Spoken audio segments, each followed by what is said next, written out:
Break के बाद एक बार फिर स्वागत है आपका इंडिया प्राइम टाइम में। पीजे थॉमस को सीवीसी बनाए जाने पर विवाद की कई वजहें हैं। पहले विपक्ष और फिर सुप्रीम कोर्ट ने थॉमस की नियुक्ति पर सवाल उठाए हैं, क्योंकि थॉमस पहले भी एक पाम ऑयल घोटाले में जांच के दायरे में आ चुके हैं और उस मामले पर फैसला अब तक नहीं आया है।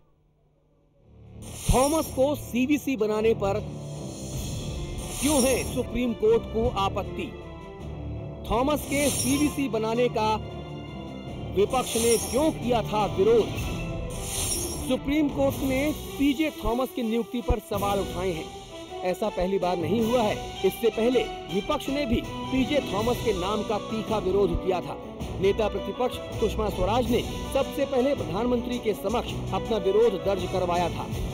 सुषमा स्वराज ने विनीत नारायण बनाम भारत सरकार मामले में सुप्रीम कोर्ट के फैसले का उल्लेख करते हुए कहा था कि इसमें सीवीसी की योग्यताओं का उल्लेख किया गया है।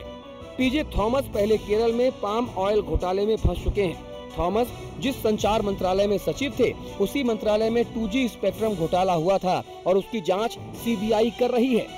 संचार सचिव रहते हुए पीजे थॉमस ने इस घोटाले को उजागर नहीं किया। सुषमा स्वराज ने प्रधानमंत्री जी से कहा था, मैंने आपसे थॉमस को काली सूची में डालने के लिए नहीं कहा है। आप उनको किसी अन्य पद पर बिठा सकते हैं, लेकिन सीवीसी के पद पर किसी बेदाग अधिकारी की ही नियुक्ति होनी चाहिए। आपने मुझे पैनल में चुना, जिससे सीवीसी को चुनने के लिए मुझे स्वतंत्रता मिली, इसलिए मैंने अपना सुझाव रखा। भारतीय जनता पार्टी के इन आरोपों को केंद्र सरकार ने खारिज कर दिया था। प्रधानमंत्री डॉक्टर मनमोहन सिंह ने कहा था कि हमने 3 लोगों की सूची में सर्वश्रेष्ठ उम्मीदवार को चुना है। सीवीसी पर सरकार ने क्यों की मनमानी? नेता प्रतिपक्ष की मांग क्यों की खारिज?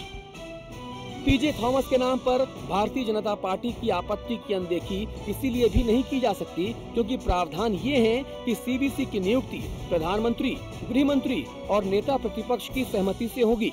ये सामान्य बात नहीं है कि सरकार ने थॉमस को लेकर नेता प्रतिपक्ष सुषमा स्वराज की असहमति सिरे से खारिज कर दी। ये लोकतांत्रिक मर्यादा के खिलाफ है। ऐसे में सवाल ये भी उठता है कि अगर केंद्र सरकार को सीवीसी के चयन में मनमानी करनी थी तो फिर उसने नेता प्रतिपक्ष से सलाह ही क्यों ली? और यही वजह है कि केंद्र सरकार को सुप्रीम कोर्ट से फटकार सुननी पड़ी और सरकार के पास पलटवार करने के सिवाय दूसरा कोई विकल्प नहीं बचा। Bureau report, India news.